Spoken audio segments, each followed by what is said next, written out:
من يهده الله فلا مضل له ومن يضلل فلا هادي له ونشهد أن لا إله إلا الله وحده لا شريك له ونشهد أن سيدنا ومولانا محمدا عبده ورسوله أرسله إلى الناس كافة بشيرا ونذيرا وداعيا إلى الله بإذنه وسراجا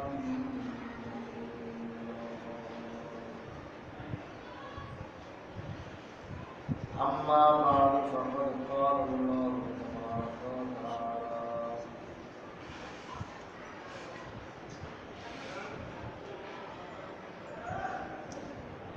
ما كان محمد على أحد من رجالكم ولكن رسول الله وخاتم النبيين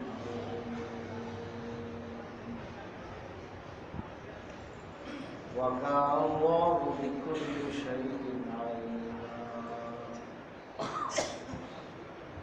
وقال النبي صلى الله عليه وسلم أنا خاتم النبيين لا نبي بعدي صدق الله مولانا العظيم ونحن على ذلك من الشاهدين والشاكرين والحمد لله رب العالمين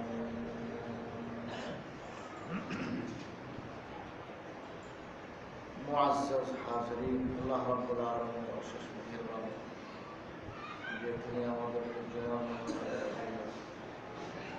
তার ঘরে আসার তৌফিক দিয়েছেন। এজন্য আমরা দিল থেকে শুকরিয়া আদায় করি। আলহামদুলিল্লাহ।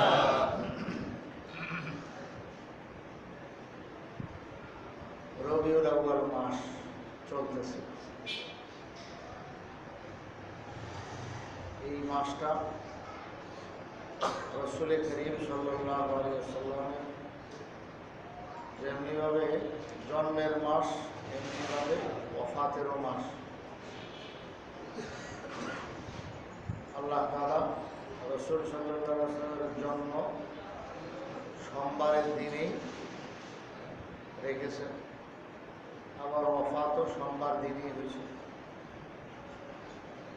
মাসও এক, আবার 12 দিনে। তারিখের ব্যাপারে যদিও মতামত বিভিন্ন আছে, প্রসিদ্ধ মত হল 12ই রবিউল আউয়াল জন্ম, আবার 12ই রবিউল আউয়ালই ইন্তেকাল।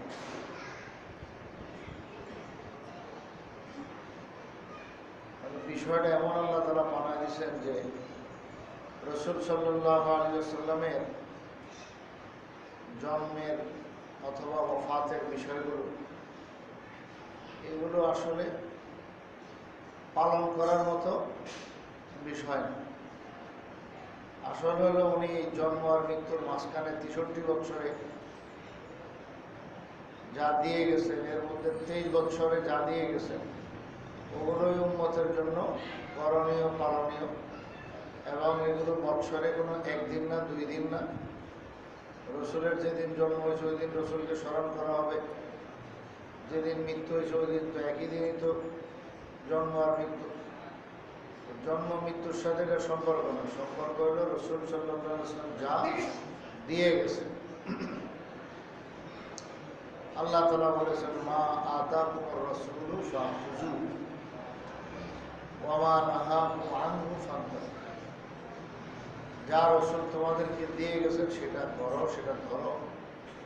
যা নিষেধ করেছেন সেটা ছাড়ো, সেটার থেকে বিরত থাকো। তো কাজ হলো ওইটাই। এই জন্য রসুল সাল্লাল্লাহু আলাইহি ওয়াসাল্লামের জন্ম তারিখের সাথে আমাদের পালন করার কোনো বিষয়কে আল্লাহ তাআলা লাগাইয়া দেন নাই, ওফাতের তারিখের সাথেও না। এমনকি মেরাজের যে রাত্র আর যে তারিখ আছে ওটার সাথেও আমাদের কোনো পালন করা, ওই তারিখের সাথে পালন করার কিছু লাগে নেই। আর যেটা নিয়ে আসছেন সেটা সবসময় আমল করতে হবে। সেটা হলো নামাজ। মেরাজ থেকে নামাজ নিয়ে আসছেন, ওই নামাজ বছরে শুধু একদিন পড়লে হবে না। মেরাজ যে তারিখে হয়েছে ওই দিন পড়লেই, স্মরণ করলেই যথেষ্ট হবে না, প্রতিদিনই নামাজ আছে। এবং নামাজটা ইমানদারের মেরাজ শুরু। আল্লাহু আকবার, এটা হাদিস নয়, বাকি বুজুর্গদের কথা, এবং কথাটা বাস্তব সত্য কথা। একজন ইমানদারের মেরাজ হলো তার নামাজ। ওটা একদিন স্মরণ রাখার জন্য, একদিন স্মরণ করার জন্য আমাদের আল্লাহ তাআলা দেননি, বরং প্রতিদিনেই 5 বার স্মরণ করতে হবে। 5 ওয়াক্ত নামাজ দৈনিকে ফরজ মওত পর্যন্ত এটা আদায় করতেই থাকতে হবে। তো এই কারণে মেরাজ যে কোন তারিখে হয়েছে এটাও ভালোভাবে সংরক্ষিত ছিল না, সংরক্ষিত নাই। মতামত অনেকগুলো পাওয়া যায়, কোন মাসে হয়েছে তাও অনেক রকমের মতামত পাওয়া যায়। কিন্তু দেখেন শুক্রবার কোন দিন, এটা নিয়ে কোনো এত মতামত নেই। মতটা একটাই, রসুলের যুগ থেকে আজ পর্যন্ত ইয়াউমুল জুমা বিরাজে আসে প্রতিদিন, প্রতি 1 সপ্তাহ পর। এটা এক নির্ধারিত তারিখেই আছে, নির্ধারিত দিনেই আছে। এটার মধ্যে কোনো দিন আজ পর্যন্ত পেশ নাই। এরকমভাবে ঈদের দিন, রোজার ঈদ আর কোরবানি, এটার মধ্যে কোনো পেশ নেই। চাঁদ উঠবে তো বাস ঈদ উল ফিতর এসে গেছে, চাঁদ শুরু হয়েছে তো রমজান এসে গেছে। এরকমভাবে কোরবানির চাঁদ উঠলেই বাস হিসাব করে 10 তারিখ যেদিন পড়বে সেটাই হলো ঈদ উল আজহা দিন। তো ঈদ উল আজহা কোন দিনে, ঈদ উল ফিতর কোন দিনে, আজ পর্যন্ত কোনো দ্বিমত হয়নি। জুমা কিবারে কোন দিনে, এটা নিয়েও দ্বিমত হয় নাই। এবং কীভাবে পড়তে হয় এটা নিয়েও কোনো দ্বিমত নেই। কেন এগুলো? যেহেতু এগুলো উম্মতের পালন করার বিষয় আছে, এই জন্য এগুলো রসুলের যুগ থেকে আজ পর্যন্ত এইভাবে নির্ধারিত আছে, তার মধ্যে কোনো রকমেরই প্যাঁচ নাই। আর রসুল সাল্লাল্লাহু আলাইহি ওয়াসাল্লাম মেরাজে কবে গেছেন, রসুলের জন্মটা কবে হয়েছে, রসুলের ইন্তেকালটা কবে হয়েছে, এই সমস্ত বিষয়ের সাথে যেহেতু উম্মতের করণীয় কোনো কিছু আমল এরকম সম্পৃক্ত নাই, রাখেন নাই, এই জন্য এগুলো সংরক্ষণও এইভাবে নাই। সাহাবায়ে কেরাম কেউ এরকম রসুলের জন্ম তারিখ পালন করেছেন বা ওফাতের তারিখ এরকম বছর ঘুরে আসলে পালন করেছেন, এমন কোনো ঘটনা নাই। খোলাফায়ে রাশিদিন 30 বছর যাবত খিলাফত আঞ্জাম দিয়েছেন, সেই 30 বছরের মধ্যে অবশ্যই রসুলের জন্ম আর ওফাতের তারিখটা 30 বার ঘুরে আসছে। এই 30 বার করে যে ঘুরে আসলো, কিন্তু ওই দিনের সাথে এরকম করণীয়, বর্জনীয়, পালনীয় কোনো কিছু সাহাবায়ে কেরাম রাখেন না। এই জন্যই রসুল সাল্লাল্লাহু আলাইহি ওয়াসাল্লামকে আমরা বছরে একদিন স্মরণ করব, 2 বার স্মরণ করব, বিষয়টা এমন না। বরং প্রতিদিনেই, প্রতি মুহূর্তেই তাকে স্মরণ রাখতে হবে। প্রতি নামাজেই তো আমরা স্মরণ করি, তার প্রতি দুরূদ পড়ি। ভাই আল্লাহুম্মা সাল্লি আলা মুহাম্মদ, এটা প্রত্যেকটা নামাজের ভিতরেই, ফরজ হোক আর নফল হোক আর যে কোনো নামাজ হোক, আমরা যে পড়ি আত্তাহিয়াতুর পরে এটা পড়ি। আত্তাহিয়াতুর মধ্যে তার নাম বলা হয় আবদুহু ওয়া রাসূলুহু। আশহাদু আল্লা ইলাহা ইল্লাল্লাহ সাথে আশহাদু আন্না মুহাম্মাদুর রাসূলুল্লাহ আযানের মধ্যে বারবার বলা হইতেছে, এরকমভাবে ইকামতের মধ্যে বলা হইতেছে। এগুলো কি তাকে স্মরণ করা হইতেছে না? এটা তো প্রতিদিন, প্রতি মুহূর্তে কতবার স্মরণ করতেই হবে। আল্লাহু আকবার। তো আযানের মধ্যে আশহাদু আন্না মুহাম্মাদুর রাসূলুল্লাহ বলা হইতেছে 2 বার, এরকমভাবে ইকামতের মধ্যেও 2 বার, এরকমভাবে দৈনিক আযান হইতেছে 5 বার, এরকমভাবে ইকামত হইতেছে 5 বার, 5 দুগুণে মোট 10 বার, আযান ইকামত 10 বার। আবার 10 বারের মধ্যে 2 বার করে হলে এক একটা, তো 20 বার তো রসুলের নাম এখানে আছে। তো আল্লাহর নাম, রসুলের নাম, এগুলো তো একবারে সর্বদাই উম্মতের জন্য, মানুষের জন্য রাখতে হবে, স্মরণ রাখতে হবে। তো এটা কোনো বাৎসরিক বিষয় না যে বছরে একবার স্মরণ করব, রবিউল আউয়াল মাস আইছে তাই রসুলকে স্মরণ করব না, এই কাজ শরীয়ত চায় না। এই জন্য সাহাবায়ে কেরামের কোনো ইতিহাস এরকম নাই যে ওনারা রবিউল আউয়াল মাস আসতে পরে রসুল সাল্লাল্লাহু আলাইহি ওয়াসাল্লামকে বিশেষভাবে স্মরণ করেছে, এমন কোনো ঘটনা নাই। 30 বছরের খেলাফতকালে ওনারা দেখা গেছে আসল উম্মতের যা করণীয়, পালনীয় যা আছে, এগুলোই মুযাকারা, এগুলোই আলোচনা, এগুলোই হবে।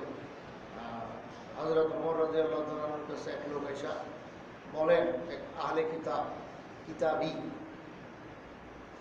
আহলে কিতাব মানে তাওরাত ইনজিলের আলেম, সে এসে বলে ওমর রাদিয়াল্লাহু আনহুকে প্রস্তাব দিতেছে, কই যে তোমরা একটা জিনিস ঠিক করতেছো। কি জিনিসটা? তোমাদের উপরে একটা আয়াত নাজিল হয়েছে, যেই আয়াতটা নাজিল হয়েছে যে এটা যদি আমাদের উপরে নাজিল হইতো এরকম একটা আয়াত, তো ওটার আজমতের কারণে ওটার সম্মানার্থে আমরা ওই তারিখটাকে ওই দিনটাকে ঈদ বানায় নিতাম, খুশির দিন বানায় নিতাম। হযরত ওমর ইবনে খাত্তাব রাদিয়াল্লাহু আনহু বুঝে ফেলছেন তার উদ্দেশ্য কোন আয়াত। বলে যে কমবক্ত নালায়েক, ওই আয়াত কোনটা আমি জানি, অর্থাৎ আল ইয়াউমা আকমালতু লাকুম দীনাকুম ওয়া আতমামতু আলাইকুম নি'মাতি ওয়া রাদিতু লাকুমুল ইসলাম দীনা। আল্লাহ রাসূল সাল্লাল্লাহু আলাইহি ওয়াসাল্লাম কি বিদায় হজে আসরের নামাজের পর শুক্রবার দিন ছিল, আরাফার ময়দান ওটা জুমার দিন ছিল, এবং আসরের পর হুজুর সাল্লাল্লাহু আলাইহি ওয়াসাল্লাম যে সাহাবায়ে কেরামকে নসিহত করতেছেন, বয়ান করতেছেন, এর ভিতরেই এই আয়াতখানা নাযিল হয়ে গেছে যে আজকের এই মুহূর্তে আপনার জন্য হে রাসূল এবং আপনার উম্মতের জন্য দ্বীন শরীয়তকে একেবারে পরিপূর্ণ করে দিলাম। আল ইয়াউমা আকমালতু লাকুম দীনাকুম, আজকে পূর্ণ করে দিলাম তোমাদের জন্য তোমাদের দ্বীন ইসলাম। আল ইয়াউমা আকমালতু লাকুম দীনাকুম ওয়া আতমামতু আলাইকুম নি'মাতি, এবং আমি রব্বুল আলামিন তোমাদের উপরে যা ইনআম ও ইহসান করার ইচ্ছা ছিল, যা নিয়ামত দেওয়ার ইচ্ছা ছিল, সেটা আজকে সেই প্রোগ্রাম পুরো হয়ে গেল। ওয়া রাদিতু লাকুমুল ইসলাম দীনা, আর আমি একমাত্র ইসলাম ধর্মকেই পছন্দনীয় ধর্ম বানায় ফেলছি। এটাই আমার একমাত্র পছন্দনীয় দিন ধর্ম, আর কোনোটা আমার কাছে পছন্দনীয় না, সবগুলো রহিত করে দিলাম। রহিত তো আগেই হয়ে গেছে, রসুল আমাদের রসুল যখন নবুয়ত পাইছেন তখন থেকে অন্যান্য শরীয়ত সব রহিত হয়ে গেছে, একমাত্র রসুলেরটাই চলছে। আবারও শেষ ঘোষণা এটাও দিলেন যে একমাত্র ইসলাম ধর্ম এটাই হলো আমার মনোনীত ধর্ম। আরেক আয়াতে ইন্নাদ দীনা ইনদাল্লাহি ইসলাম বলে দিয়েছেন, আল্লাহ পাকের কাছে পছন্দনীয় দিন ধর্ম এটা একমাত্র কি ইসলাম। আল ইয়াউমা আকমালতু লাকুম দীনাকুম ওয়া আতমামতু আলাইকুম নি'মাতি ওয়া রাদিতু লাকুমুল ইসলাম দীনা, যে আমি তোমাদের জন্য ইসলাম ধর্মকে পছন্দ করে এটা বাছাই করে তোমাদের জন্য দিয়ে দিছি, এই দিন ধর্ম এটা তোমরা মানবে, চলবে। তো এই আয়াত নাজিল হয়েছে, এই আহলে কিতাব সে বলে যে আমাদের উপরে যদি এই আয়াত নাজিল হতো, আমাদের উপর মানে আমাদের নবীর উপরে মুসা ঈসা আলাইহিস সালাতু ওয়াস সালামের উপরে, তাহলে আমরা ওই তারিখটাকে ওই দিনটাকে ঈদ আর খুশির দিন বানায় নিতাম। হযরত ওমর ইবনে খাত্তাব রাদিয়াল্লাহু আনহু বলেন, শুনো এই আয়াত কোথায় নাজিল হয়েছে, কখন নাজিল হয়েছে, কি বারে নাজিল হয়েছে, কি তারিখে নাজিল হয়েছে, কোন মুহূর্তে কোন সময় নাজিল হয়েছে, এবং একবারে রসুলের উপরে যে নাজিল হয়েছে ওই সময় আমি স্বয়ং উপস্থিত পর্যন্ত ছিলাম, সব আমার চোখের সামনে। তো ওই যে বললাম যে কোন সময় নাজিল হয়েছে, জিলহজ মাসের 9 তারিখ, জিলহজ মাসের 9 তারিখ বিদায় হজের দিন, আবার 12টা ছেড়ে শুক্রবার, আবার শুক্রবার হলো আসরের নামাজের টাইম যে হয়, এই আসরের টাইমের পরপর এই আয়াত নাজিল হয়, এবং হাজার না লাখ সোয়া লক্ষ সাহাবায়ে কেরাম সেখানে উপস্থিত আছেন, আল্লাহ রাসূলের বয়ান শুনতেছেন। এই পরিস্থিতিতে এই আয়াতটা নাজিল হয়েছে, সব আমার জানা আছে। এরপরেও আমরা এই দিনটাকে ওই তারিখটাকে কোনো উদযাপনের বিষয় আমরা বানাই না। কেন? বলে দিয়েছে ওই আহলে কিতাবকে, কিতাবী লোকটাকে, যে দেখো কোনো আনন্দের দিন, খুশির দিন, ঈদের দিন, এটা আমরা নিজেরা নিজেদের মন গড়া মতো, নিজেদের খেয়াল খুশি মতো, মনে চাইছে দেখা, মনে ভালো লাগছে দেখে আমরা নির্ধারণ করি না, এটা ইসলাম সমর্থন করে না, আমরা এই কাজ করি না। এই কাজ তো তোমাদের সাথে তোমরা করো, তোমাদের মনে যেটা চায় সেটাই করো। আল্লাহ তাআলা তোমাদেরকে জুমার দিন দিতে চাইছে, শুক্রবার দিন, সেটা হলো ইয়াউমুল জুমা, শুক্রবার দিন। তোমরা বলছো যে না, তোমরা একদিন পরে হলে ভালো হয় শনিবার, আর ঈসা আলাইহিস সালামের উম্মত ছিল আরও একদিন পরে হলে ভালো হয় রবিবার। তো তোমরাই তো হলো এই সমস্ত কারবারের উস্তাদ, যে আল্লাহ কয়েকটা তোমরা করো, আরেকটা আল্লাহ তাআলা যেটা চান না সেটাও তোমরা করো। আমরা কিন্তু এই কাজে না, আমরা তো আল্লাহ তাআলা যেটা চাইবেন, আল্লাহ রসুল যেটা চাইবেন সেটাই আমরা করব। তো কাজে এই দিনটাকে এরকম উম্মতে খুশি করার জন্য জিলহজের 9 তারিখ এই আরাফার দিন, ওই দিন এরকম কোনো খুশি করার জন্য, এরকম আনন্দ উৎসব করার জন্য আল্লাহ তাআলা আমাদেরকে কোনো অর্ডার দেন নাই, রসুল অর্ডার দেন নাই। কাজে ওই ঐতিহাসিক দিনটা, ঐতিহাসিক সময়টাকে আমরা এইভাবে কোনো উদযাপনের বিষয় আমরা বানাই না, বানাবো না। এটা আমাদের ইসলামের চরিত্র না, ইসলাম আমাদেরকে শেখায় না। এগুলো তো তোমরা করো, পরিষ্কার জবাব দিয়ে দিচ্ছে। আল্লাহ আকবার। আসলে ইসলাম কোন দিন হবে উদযাপনের দিন, কি আমল হবে সেদিন, এগুলো ইসলাম নির্ধারণ করে দেয়। আমরা নিজেদের পক্ষ থেকে এগুলো নির্ধারণ করি না, করতে পারি না যে অমুক দিন অমুক তারিখ এই করো সেই করো, একদম মিটিং মিছিল করো, একবারে পুরা ময়দান কাঁপাও এবং নারায়ের সালাত ইয়া রাসূলুল্লাহ স্লোগান দাও, আরও কত কিসিমের স্লোগান এইসব দাও, এইটা ওই বছরে একদিন করবা, এইটা আমাদেরকে ইসলাম শেখায়। এই জন্যই আমরা এগুলোকে পছন্দ করি না, সাহাবায়ে কেরাম পছন্দ করেন নাই। আজ পর্যন্ত উম্মতে মুসলিমার যে আপনার এই অধিকাংশ যারা আহলে ইলম, উলামায়ে কেরাম, যারা দ্বীনের ধারকবাহক, তারা এগুলো না নিজেরা করেছেন, না ওনারা শিখাইছেন। সুতরাং রবিউল আউয়ালের বিশিষ্ট কোনো তারিখে এরকম কিছু করা, এটা কিভাবে শরীয়তে জায়েজ হবে বৈধ হবে? এবং এগুলো ইদানিং দেখা যায় কিছু মানুষ এরকম করে। আল্লাহ তাআলা এদেরকে হেদায়েত নসিব করেন।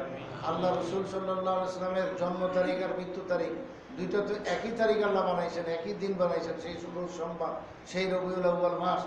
তো এবং প্রসিদ্ধ মতে হলো 12ই রবিউল আউয়াল। তো আপনি সেদিন কি খুশি করবেন না কাঁদবেন, কোনটা করবেন? একই দিনে জন্ম, তো একই দিনে তো আবার অফার, এখন কোনটা করবেন? এমন এক ব্যাপার আল্লাহ তাআলা করে রাখছেন, ঘটায় রাখছেন যে মানুষ যাতে আসলে এখানে কিছু না করতে পারে। আপনি খুশি করলে তাহলে কাঁদাও তো দরকার, কান্না করলে তো জন্ম তো এই তারিখে, তো আপনি খুশি তো করা দরকার। আর কান্না আর হাসি দুইটা কি একসাথে হয় নাকি? তো মানে এটা পালন করাই সম্ভব রাখেনি আল্লাহ। আর আসলে ওই দিনের সাথে, ওই টাইমের সাথে এরকম উম্মতের করণীয় কিছু নাই। করণীয় যেটা আছে, যেটা 23 বছর লাগে আল্লাহ রসুল সাল্লাল্লাহু আলাইহি ওয়াসাল্লাম উম্মতকে পেশ করে গেছেন। হুজুর সাল্লাল্লাহু আলাইহি ওয়াসাল্লাম আসমান থেকে যা নাযিল কথাবার্তা, যা ওহী আসতো, সব উম্মতকে জানায় দিয়েছেন, যেটা 30 পারা কোরআনে আছে এবং যেটা হাদিস শরীফের কিতাব আকারে অসংখ্য হাদিসের কিতাবের মাধ্যমে সংরক্ষিত আছে আল্লাহ রসুলের বাণীগুলো। ওগুলোর ভিতরে যা আছে তাই করণীয়, তাই বর্জনীয়। এবং যেই সময় যেটা করণীয়, ওটা যেটা বলে হাদিসে কোরআনে, ওইটাই আমরা করি। এরকম নির্ধারিত দিন পালন করার জন্য শরীয়ত আমাদেরকে পছন্দ করে নাই, এগুলো অর্ডার দেয় না, হুকুম দেয় নাই। এবং রসুলের প্রতি দুরূদ পড়তে বলা হয়েছে, আর সেটার জন্য কোনো তারিখ নাই, সেটা মাসেরও না, এরকমভাবে বছরেরও না, এরকমভাবে কোনো দিনেও না, রাত্রেও না, কোনো টাইমও নেই। একবারে যে কোনো টাইমে সে দুরূদ শরীফ পড়বে আল্লাহ রসুল সাল্লাল্লাহু আলাইহি ওয়াসাল্লামের প্রতি। এবং এটাই হলো রসুলের হক আদায় করার একটা বড় মাধ্যম। রসুলের হুকুম আহকাম যা আছে, আল্লাহর যা হুকুম আহকাম আছে, এগুলো সব রসুলের তরিকায় পালন করবে আর রসুলের প্রতি দোয়া করবে। দোয়াটা হলো কি? দুরূদ শরীফ। এই দুরূদ শরীফ পড়বে, এটা হলো আসলে আমল। আর দুরূদ শরীফের তরিকা কোনো এরকম সিস্টেম কোনো নাই যে সাহাবীরা এরকম বাড়িতে বাড়িতে এরকম এক জমায়েত হইয়া এরকম সমস্বরে, ইজতেমাই সুরে এরকম দুরূদ শরীফ পড়েছেন, এরকম কোনো ইতিহাস নেই। তাইলে দুরূদ শরীফ এটাও আমল। হ্যাঁ, এখন কেউ যদি তার ঘরে বরকতের জন্য কাউকে ডাইকা এরকম সেখানে কতক্ষণ দুরূদ শরীফ পড়লো, সূরা কেরাত তেলাওয়াত করলো, দোয়া করলো, তো সেটা নিষেধ নাই। কিন্তু এইভাবে দুরূদ পড়া নিয়ম, এটা শরীয়তে বলে নাই। এবং সমস্বরে কেন পড়ে? দুরূদ শরীফ যার যার পড়বে, যদি দুরূদ পড়তেই, যার দুরূদ সে পড়বে, নিজেরটা নিজে পড়বে, এরপরে দোয়া করবে। দোয়া কবুলের একটা বহুত বড় লাইন হলো এটা দুরূদ শরীফ পড়া। দোয়ার আগে, দোয়ার শেষে দুরূদ শরীফ, এটা হলো বহুত বড় সিলমোহর, যে আল্লাহ পাকের কাছে সেই দরখাস্তটা কবুল করানোর একটা লাইন। তো সেগুলো করতে হবে। তাইলে রসুল সাল্লাল্লাহু আলাইহি ওয়াসাল্লামকে এরকম বছরে একদিন স্মরণ করা, 2 দিন স্মরণ করা, 2 বার স্মরণ করা, এটা কোনো শরীয়ত আমাদেরকে শেখায় না। আমার মনে আছে এক ভাই আল্লাহর বান্দা, অনেক বছর আগে একদিন আমি তাকে নামাজ পড়তে বলছিলাম। তো আমার সঙ্গে জীবনে একবারই এরকম ঘটনা ঘটছে। একটা লোক, কি ঘটনা? এমন ঘটনা আরও অনেকের হইতে পারে এবং ধ্যান ধারণাটা অনেক মানুষের, মুসলমানের থাকতে পারে। তো আমার সঙ্গে একবার ঘটনা এক লোকের ঘটছে। বললাম যে ভাই দৈনিক 5 ওয়াক্ত নামাজ ইহতিমামের সাথে গুরুত্ব সহকারে পড়া চাই, আপনি পুরুষ মানুষ মসজিদে যায় পড়বেন, ঘরওয়ালাদেরকে সেই টাইম মতো নামাজ পড়ার জন্য আদেশ করবেন। তো এরকম বলতেছিলাম। তো ওই ভাই মুসলমান আল্লাহর বান্দা আমাকে কি উত্তর দিল, হুজুর আমি বছরে 2 বার মিলাদ পড়াই। জবাব দিল হুজুর আমি বছরে 2 বার মিলাদ পড়াই। আমি শুনে বড়ই অবাক হয়ে গেলাম এবং দিলের মধ্যে এত কষ্ট পাইলাম। ইন্নালিল্লাহ, এই আল্লাহর বান্দা ভাবছে যে বছরে যদি আমি 2 বার মিলাদ পড়াই তাহলে আমার আর নামাজ রোজাও লাগবে না, আমি তো পার পাইয়ে গেলাম। এরকমই ভাবছে। তাই তো নামাজ পড়ার কথা বেশি বলে সে আমার বছরে 2 বার মিলাদ পড়ে। এরকম মুসলমান আল্লাহ জানে কয়জন আছে। মস্ত বড় ভুলের মধ্যে আছে এই সমস্ত মানুষ। আল্লাহ রসুল সাল্লাল্লাহু আলাইহি সাল্লাম আমাকে আপনাকে এরকম এই সিস্টেমে এরকম জানে মিলাদ নাম দিছে মানুষ এখন এরকম পড়ার জন্য আল্লাহ রসুল আমাদেরকে এরকম আদেশ দেন নাই। নাইলে সাহাবায়ে কেরাম আবু বকরের ঘরে সবচেয়ে বেশি মিলাদ হতো। রসুল সাল্লাল্লাহু আলাইহি সাল্লামের মহব্বত আবু বকরের চেয়ে তার বেশি কারো ছিল না। ওনার বাড়িতে কয়দিন মিলাদ হয়েছে খবর নেই। আম্মা জান আয়েশা রাদিয়াল্লাহু আনহা রসুল সাল্লাল্লাহু আলাইহি সাল্লামের ইন্তেকালের পরে 47 বছর দুনিয়াতে জীবিত ছিলেন। রসুলের ইন্তেকালের পরেও 47 বছর ছিলেন। এই 47 বছরে আম্মা জান আয়েশা রাদিয়াল্লাহু আনহা তার ঘরে, মানে রসুলের যে রওজা এটাই তো ওনার ঘর, এই ঘরে উনি থাকতেন। উনি কয়দিন এরকম মিলাদ পড়াইছেন, কোন সাহাবীরা ডেকে যে আসেন আমরা একটু সমস্বরে মিলাদ পড়ি। এগুলো আছে কোথাও? আজ পর্যন্ত তো এগুলো আমরা কোনোদিন পাইলাম না, কোনো এগুলোর আমলও নাই। যদি এগুলো থাকতো তাহলে ঘরে ঘরে জরুরি হইতো আমরা সবাই মিলে করতাম, বহুত দরকারই ছিল। এগুলো আমাদেরকে শরীয়ত শেখায় না, সাহাবায়ে কেরাম এগুলো শেখায় না। খোলাফায়ে রাশিদিন 30 বছর পর্যন্ত খেলাফত কালে এই কালটা কাটাইছেন, 30 বছর কাটাইছেন। ওনারা তাদের এই খেলাফত কালে এগুলো মানুষকে উম্মতকে শিখান নাই, শিক্ষা দেন না, কেউ এগুলো করেন না। বরং এই ধরনের সিস্টেমে মিলাদ পড়া সিস্টেম ইতিহাসে পাওয়া যায় যে আবুল মুজাফফর কোকরি নামক একজন বাদশা ছিল ইরাকের ইরবিল এলাকায়। সে ছিল অত্যন্ত প্রভাবশালী একজন বাদশা, তবে তার ভিতরে রসুলের প্রতি মহব্বত আসক্তি এশক ভালো ছিল। বাদশাও ছিল একদিকে, আবার এদিকে রসুলের মহব্বত এটাও খুব বেশি ছিল, অনেক ভাব ছিল অন্তরে। তো সে এরকম সর্বপ্রথম এগুলো চালু করছে। এবং কবে চালু করলো? ওই রবিউল আউয়াল মাসেই, 12ই রবিউল আউয়াল, যে চলো এই দিন আমরা কিছু একটা করি। এই কিছু একটা করি এরকম একটা ভাব ভিতরে আসছে। পরে তৎকালীন কিছু মানুষ নিয়ে কিছু মোল্লা মৌলবি যারা ওই তার কথায় সায় দিছে, তো তার সঙ্গে অ্যাড হয়ে গেছে, যোগ হয়ে গেছে। এবং সে এই সমস্ত প্রচলিত যে সিস্টেমে মিলাদ মানুষ পড়ে এগুলা চালু করছেন বলে কিতাবে পাওয়া যায়। আপনার একটা কিতাব আছে আল মেনহাজ, কিতাবটার নাম হলো আল মেনহাজ, উর্দুতে তার নাম হলো রাহে সুন্নত। রাহে সুন্নত নাম আমাদের কাছে আছে কিতাব। আল্লামা সরফরাজ খান সফদার রহমতুল্লাহ আলী নামে একজন বহুত বড় আলেমে দ্বীন, বহুত বড় মুহাদ্দিস, তিনি বাংলাদেশেও আসছিলেন। বাড়িতে না হলো সেই পাকিস্তানে, তো উনি বাংলাদেশেও আসছিলেন। আমি ওনাকে দেখেছি লালবাগ মাদ্রাসায় একটা বড় প্রোগ্রাম হয়েছিল ওলামায়ে কেরামের, সেই মজলিসে আমিও গেছিলাম আজ থেকে অনেক বছর আগে, বোধহয় 15 বা 20 বছর আগে। তো তিনি তখন জিন্দা ছিলেন, মারা গেছেন 4-5 বছর হয়ে যেতেছে। তো তিনি সেখানে বলছিলেন আইসা যে 65 বছর যাবৎ হাদিস পড়াইতেছে। ওই কথাটা আমি শুনছি, তাও ওনার ইন্তেকালের হয়তো ধরেন 15-20 বছর আগে, তো আনুমানিকের। মনে করেন ইন্তেকাল পর্যন্ত বুখারী শরীফ উনি পড়াইছেন, হাদিস শরীফের ক্লাস আর দর্স দিচ্ছেন এবং অসংখ্য কিতাব লিখেছেন, ছোট বড় 100-র বেশি তো অবশ্যই আছে, 100-র বেশি কিতাব লিখেছেন। সর্বমোট সংখ্যা আমার জানা নাই কত, 100-র বেশি অবশ্যই। তো অনেকগুলো কিতাব লিখেছেন, এর মধ্যে একটা কিতাব আছে রাহে সুন্নত। তো ওই কিতাবের মধ্যে এই ইতিহাসগুলো একদম রেফারেন্স সহ উল্লেখ আছে। তো যাই হোক, এই রবিউল আউয়াল মাস আসলে হুজুর সাল্লাল্লাহু আলাইহি ওয়াসাল্লামের নামে বিশেষ কিছু করা, বিশেষ কোনো সিস্টেম জারি করা, এগুলো সেই 604 হিজরিতে সর্বপ্রথম ইরাকের ইরবিলে মুজাফফরউদ্দিন কোকরি নামক বাদশাহ নেতৃত্বে এগুলো চালু করে। চিন্তা করে দেখেন, 604 হিজরি, তার মানে হলো ইসলামের 600 বছর পার হয়ে গেছে। তো 600 বছর পার হয়ে গেছে, যে খাইরুল কুরুন পার হয়ে গেছে, মানে সাহাবায়ে কেরামের যুগ, তাবেঈনের যুগ, তবে তাবেঈনের যুগ, আসল সোনালী যুগ তিনটা, যে সেই যুগগুলো পার হয়ে গেছে। এর মধ্যে পার হইতে হইতে এর পরেও আরো অনেক শতাব্দী পার হইতে হইতে 600 বছর, 6টা শতাব্দী পার হয়ে গেছে। কোনো সাহাবীর অন্তরে এই কথা আসে নাই, কোনো তাবেঈর অন্তরে এই কথা আসে নাই, কোনো তবে তাবেঈর অন্তরে এই কথা আসে নাই, কোনো আইম্মা মুজতাহিদিন, চারো মাযহাবের ইমামগণ, আবু হানিফা, শাফিঈ, মালিক, আহমদ ইবনে হাম্বল, এই ইনাদের অন্তরে এই রকম সিস্টেমের মিলাদ পড়ার কথা কারো অন্তরে আসলো না। তো কি ব্যাপার, ওই বাদশাহ ইরাকের একজন, সেই আল্লাহর বান্দা এটা চালু করছে, এখন থেকে এটারে খুব মহব্বত শুরু করছে অনেক মানুষ, এবং ইসলামী এবং আমল হিসাবে দুরূদ শরীফের এই সিস্টেমে পড়তে হবে মনে করে কিছু মানুষ পড়া শুরু করছে। তো আমরা এটাকে দিন মনে করা শুরু করছি। কি ভাই, দিন কি এদিক থেকে ওদিকে যাবে না ওদিক থেকে এদিকে আসবে?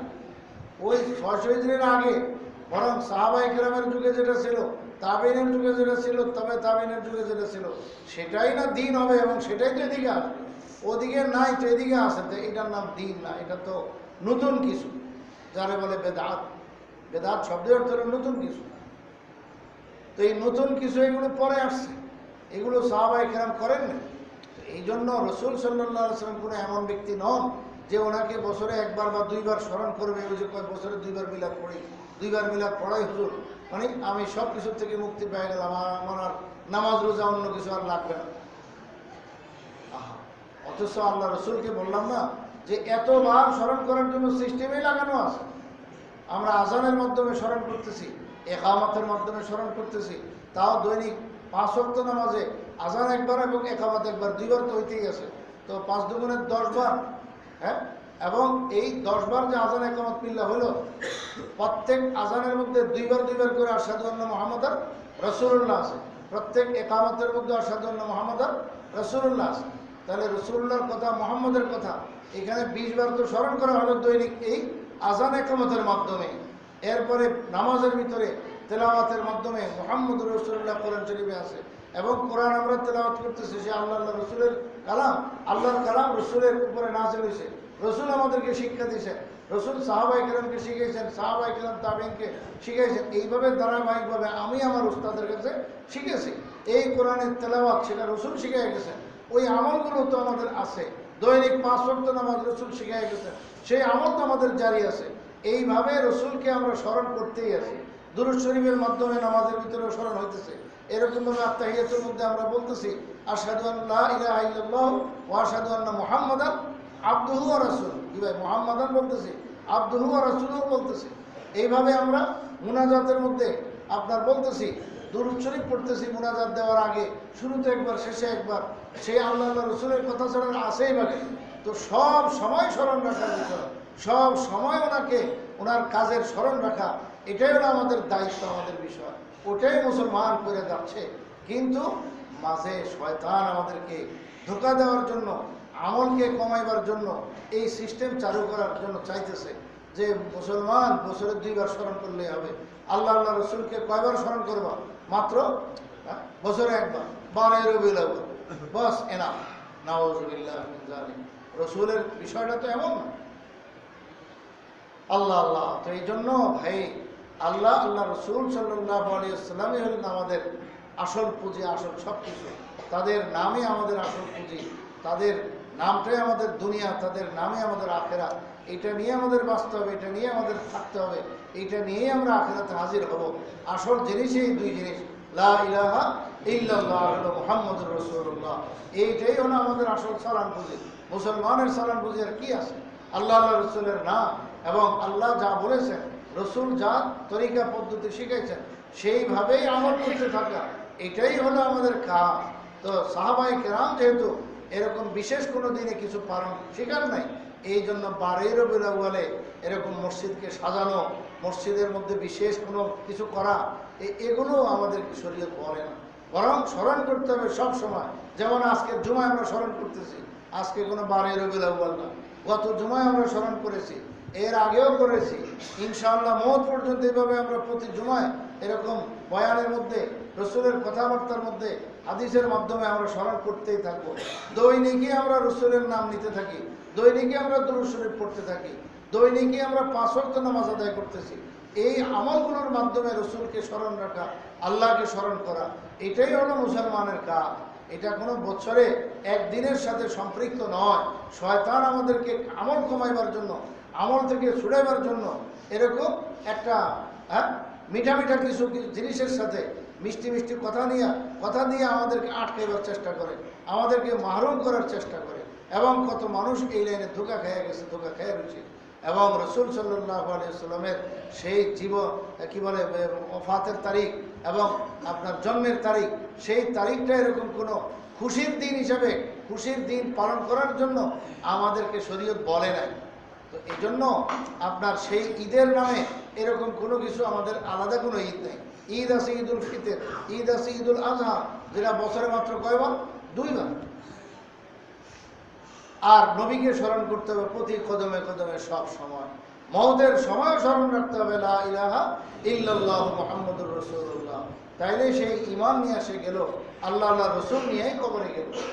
রাখা হইতেছে বিসমিল্লাহি ওয়া আলা মিল্লাতি রাসূলিল্লাহ।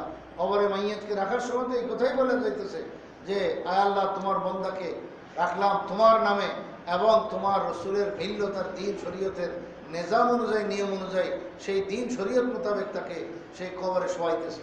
এই হলো বিসমিল্লাহি ওয়া আলা মিল্লাতি রাসূলিল্লাহ।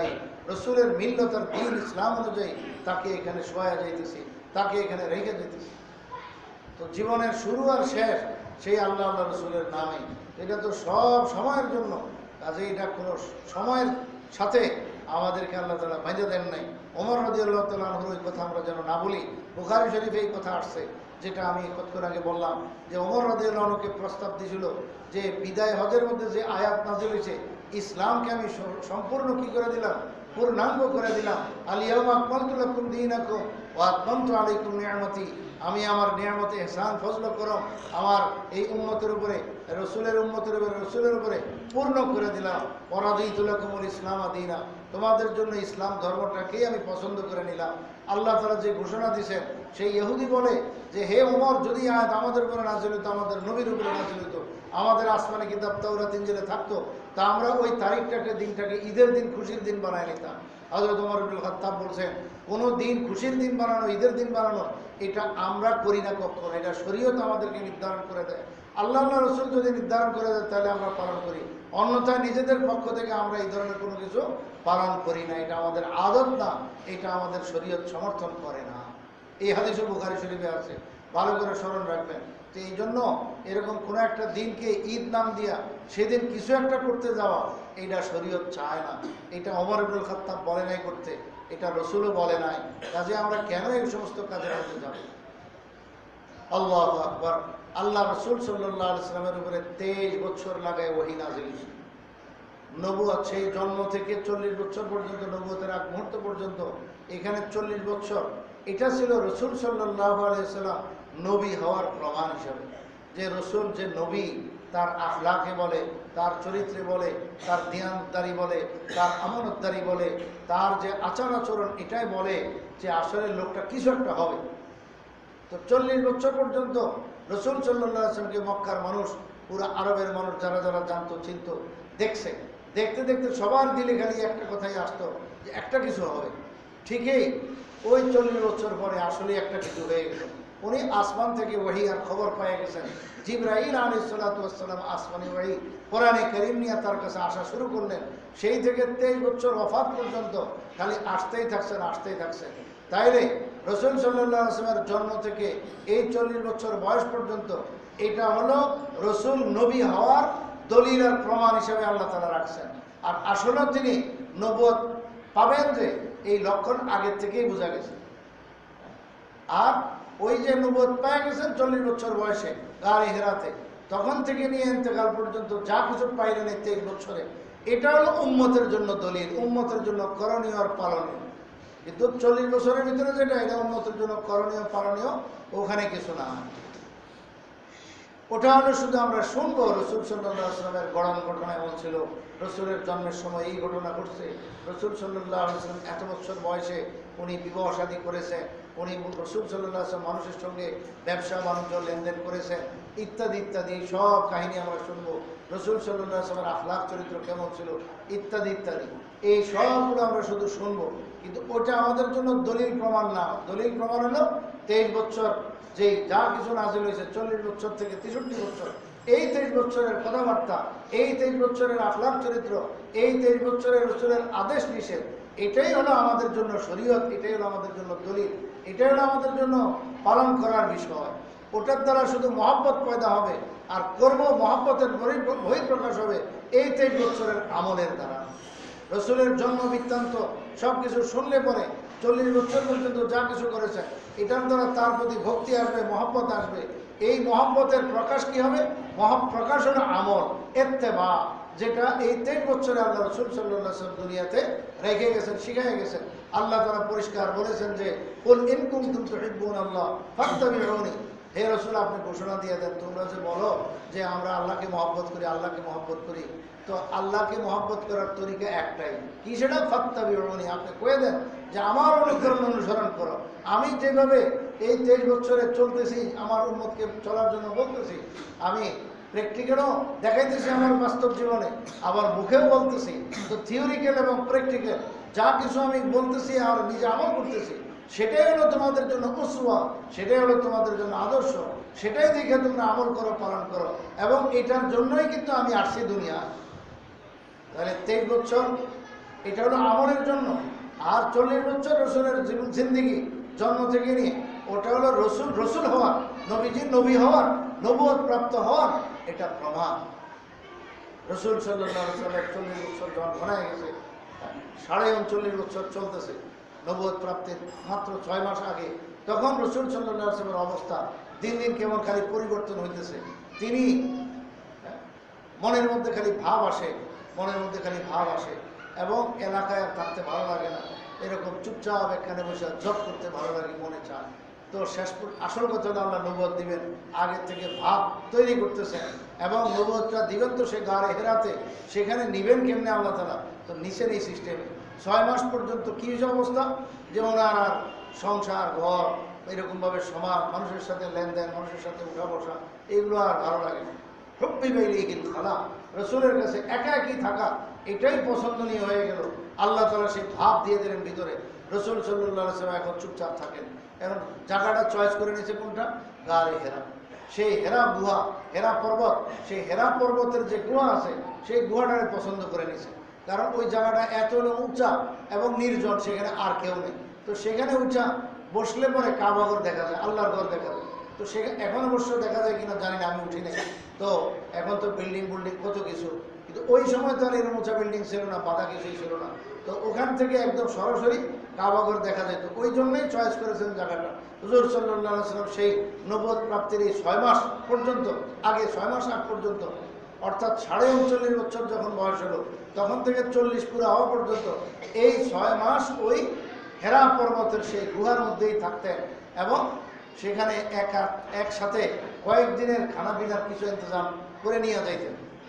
যে মনে করেন একটু খেজুর, একটু রুটি, একটু পানি, শুকনা কিছু খাবার, এরকম কিছু নিয়ে যেতেন। তো অল্প একটু কোনো রকম যান বাঁচানো যায় মতো পরিমাণ খাইতেন।